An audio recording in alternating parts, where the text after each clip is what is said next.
red meat causes cancer and heart disease, and seed oils cause inflammation. Or do they? Today, I'm stripping away the bias and taking you down to what actually human data says, not what the internet says. Welcome back to the Longevity Lab. Certain food options like seed oils and red meat have been making it more and more to the media and the social media and YouTube with a lot of conflicting information. Some people say they're great, some people say they're demons. What is the truth? We're going to start with red meat. So red meat has been demonized for the last couple of decades, saying that it causes cancer and heart disease. So we took a deep dive down the research and the studies and what did the actual data say. So a lot of the data that came out saying that red meat causes cancer came from this very large study called IARC. What did this study do? So the study looked at two different forms of meat, processed meat and unprocessed meat. Both meats were associated with an increased risk of cancers, different kinds of cancers. So I did appreciate that the study differentiated between unprocessed and processed meat, but what did the study not account for? The study did not account for the kind of meat you're eating. Is it red meat from beef? Is it lamb? Is it goat? Is it horse meat? Yes, they did actually include horse meat in there. Second, was the beef grass-fed or was it grain-fed? How old was the cow? What kind of quality are we dealing with? With burgers, which are likely to be eaten with bread and French fries, were accounted the same for a lean steak that's going to be eaten with a potato or broccoli. So we're looking at a lot of confounding factors there. So stripping down the data to say that red meat causes cancer does not make any sense. This is a pure observational study that failed to address majority of the confounding factors that could cause the problem that this study referred to. Hence, to me, that study goes to the shredder. So, as it stands now, I do not see anywhere that red meat, unprocessed red meat, can cause or increases the risk of cancer in moderation. How about cardiovascular disease? Same story. So, the 1 million veterans study has looked at tens of thousands of men from the VA system, and they looked at how much meat consumption they were having, again, processed, unprocessed, and they found that there's a 14% increase in risk of cardiovascular events in men who ate more red meat than average, and 29% in men who ate more processed meat than average. So this study is a little bit more firm and organized and has a better association than the cancer study. Yet, still did not account for a lot of other risk factors and a lot of lifestyle factors. Number one, the exercise and activity and daily living was updated every 2 years, and it depended on a person's recall. So you have to sit down and remember what you did and how your lifestyle was and write it down and submit it. Two, a lot of the questions were vague, especially again when it comes down to your daily living activities beyond eating. Three, what kind of meat are we eating? Again, we lumped together ground beef and burgers, steaks, grass-fed, grain-fed. We lumped them all together, and then we came up with that conclusion. I cannot argue that processed meat will cause definitely issues like cancers and heart disease, but as it stands, again, with this study looking at 50 or 52,000 men from the VA system, lacking any diversity in socioeconomics, and coming down to say that this causes heart disease, to me, is not solid science. Because I can quote a study called the PURE study, P-U-R-E, that has actually looked at populations from different socioeconomic classes from 21 different countries.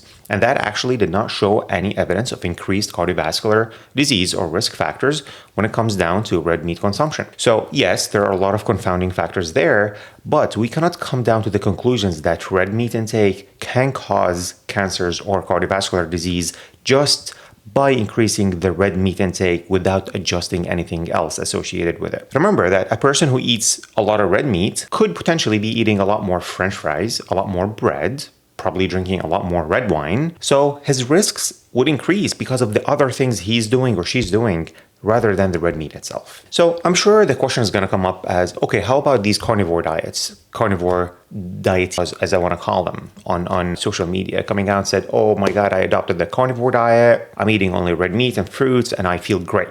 Perfect. Yes, I do believe that. I think this is great. I think they're right about how they feel. They're right about their labs.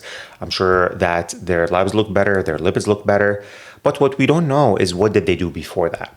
Were they eating a lot of garbage, a lot of pizzas, a lot of pastas, a lot of processed carbohydrates or processed food, and then they jumped into the carnivore diet, which is definitely a much better option than processed food? Or were they actually taking a Mediterranean diet with a lot of whole foods and they now switched to Mediterranean diet? We don't know. So the answer to, is there any data behind the carnivore diet? The answer is actually no, there's no data behind it. I'm not saying that it's bad, but at the same time, I cannot say with a conscious mind that there is data to say that it is superior to a whole foods or a Mediterranean diet. The other thing that we have to remember, a person who jumps drastically into a carnivore diet, did he or she jump drastically into just diet changes? Did they change a lot of their lifestyles? Are they sleeping better? Are they taking care of themselves better? Are they working on their stress? How can we isolate that their improvements in symptoms and data came just from the meat? This is a very pressing question that the answer to is not clear yet. Now, the second thing, how about seed oils? So we've heard good things about seed oils and we heard bad things about seed oils. Seed oils have been making it to the news that we have to ban seed oils, we have to stop using seed oils completely. What is the science? What do seed oils do? And what is the truth? So examples of seed oils are safflower, sunflower, corn. So there are animal studies that did show that excess intake of seed oils resulted in higher inflammatory levels and higher inflammatory markers in these animals. But we are not animals, we're humans. Were we able to replicate that in human studies? No. What we found, so far, there's no legitimate study that is non-observational. Again, observational studies, they create an association that likely has a lot of confounding evidence that showed just the purity of intake of seed oils will result in higher risk of cardiovascular disease, inflammation, cancer, etc. What we actually found in studies that the kind of seed oil that is taken is what matters. In other words, how processed that seed oil was. Was it exposed to extreme heat, for example? How was it prepared? So processing of the seed oil is what resulted in those inflammatory changes. In addition to that, what are you likely to eat with a seed oil? Fried food, right? French fries, fried chicken wings. So is it the seed oils or is it what we ate with the seed oils or what did we fry with the seed oils rather than the seed oil intake itself and how much the seed oils were processed? I can go the other direction and say there are actually studies that showed some benefit of the seed oil intake.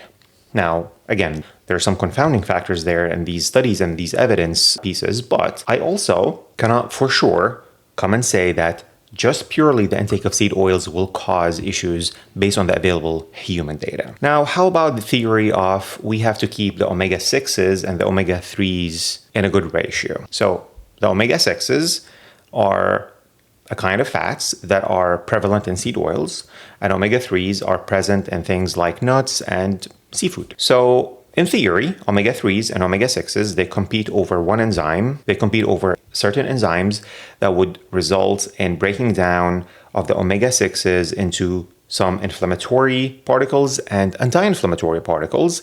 And the same enzymes will break down the omega-3s into EPAs and DHAs. Very crucial elements when it comes to brain health, heart health, and protection, triglyceride check, etc. So in theory, if we eat a lot of seed oils, we're going to suppress the conversion of omega-3s into EPAs and DHAs. The caveat is, we actually do not depend as humans on the conversion of omega-3s into EPAs and DHAs.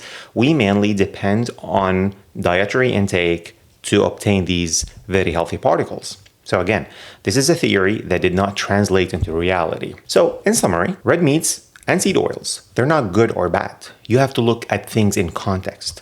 What are we doing? What is done to the food is as important as what the food is. So always keep in mind, processing of the food, highly processed food, is a problem, and this is what we have to tackle, rather than targeting specific certain food categories. So the summary of this is, red meats and or seed oils are not good or bad. You have to take them in context.